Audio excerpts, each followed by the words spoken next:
Regional conflict involving the US, Israel, and Iran has created a critical bottleneck at the Strait of Hormuz, choking off one of the world's most vital corridors for energy transit.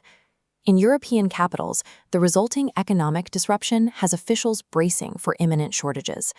In Germany and Sweden, the primary fear is a sudden, sharp decline in the availability of jet fuel and other essential resources.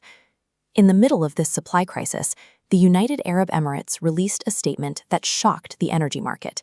They are completely and permanently withdrawing from OPEC and the broader OPEC Plus alliance. This is a departure with immense historical weight. By Friday, the UAE's emissary will no longer take their seat in Vienna, ending a representation that has lasted for decades. To a casual observer, leaving the world's most powerful energy cartel during a global shortage appears chaotic, even self-destructive.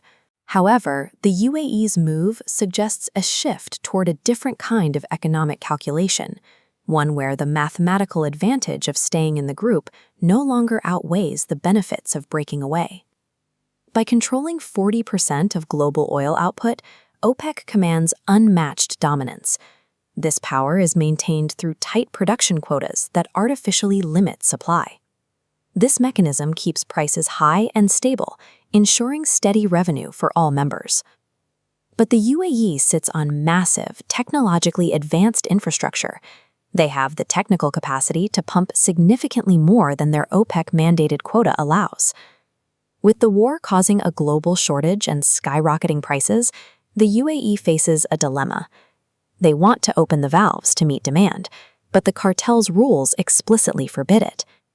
The collective discipline that once served as a protective shield has become a financial constraint, preventing the UAE from capturing the massive profits available in this high-priced market. While the war is the immediate catalyst, the UAE's decision is also driven by a long-term existential reality facing all oil producers. This graph illustrates peak oil demand, the moment global appetite for oil stops growing and enters permanent decline. OPEC's supply limits only keep prices high if demand grows. As demand falls away, the cartel's ability to control the market fails. In a shrinking market, staying in a group that restricts your sales is a losing strategy. The UAE has realized that to survive, they need to prioritize volume over the cartel's price fixing. This aggressive strategy contrasts sharply with other legacy OPEC members. Many remain tied to the old system, struggling to adapt to this changing landscape. A sudden supply gap and the looming reality of peak demand have changed the math. For the UAE, breaking ranks is no longer simply a calculated risk in a volatile market. It is an absolute necessity for survival. By defecting now, the UAE gains total operational freedom before the rest of the market fully adjusts to the decline in demand. Free from quotas, the UAE can now utilize the full scale of its desert facilities, pumping maximum volume to capture the largest market share. They are choosing to open the valves now, during a period of peak prices, to cash out their reserves at the highest possible value. This massive influx of capital provides the specific funding needed to transition their economy away from oil dependency.